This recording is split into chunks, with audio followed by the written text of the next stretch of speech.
तो फिर आज है 7 मई, गुरुदेव रविंद्रनाथ टैगोर जी की जयंती। हम सब उन्हें उनकी पोइट्री और गीतांजलि के लिए जानते हैं। पर क्या आपने कभी सोचा है कि उन्होंने शांति निकेतन क्यों बनाया? उनको एक स्कूल की जरूरत ही क्या थी? गुरुदेव ये कहते थे कि मॉडर्न स्कूल्स फैक्ट्रीज बन गए हैं जहाँ बच्चों के दिमाग को तो ट्रेन किया जाता है तो उनकी आत्मा को नहीं। वो एक ऐसा सिस्टम चाहते थे जो दीवारों में कैद ना हो। पर ये कोई नया आइडिया नहीं था। ये सेम मॉडल हमने हजारों साल पहले नालंदा, तक्षशिला और विक्रमशिला में देखा था। नमस्ते, मैं हूं निरोध दास और आप लोग देख रहे हैं भारतीय क्रॉनिकल्स पॉडकास्ट। आज के इस एपिसोड में हम लोग गुरुदेव के विजन और हमारे विश्वविद्यालय परंपरा के गहरे रिश्ते को समझेंगे।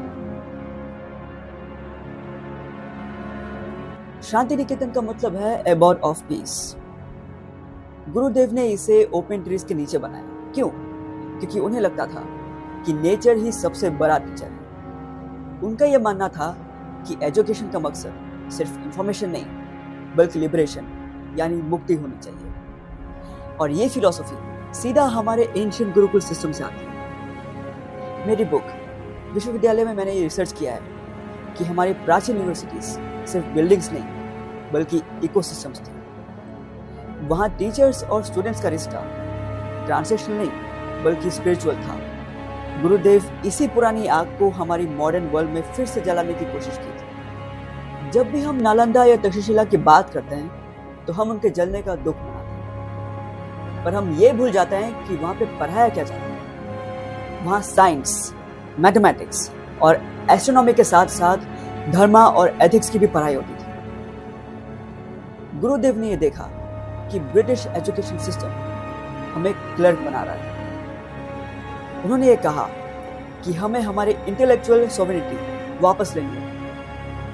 उन्होंने शांति निकेतन में वही मल्टीडिसिप्लिनरी अप्रोच लाया जो एंशिएंट इंडिया में 64 कला यानी 64 आर्ट्स के रूप में जानी जाती थी। पेंटिंग, म्यूजिक, लॉजिक और साइंस सब एक साथ।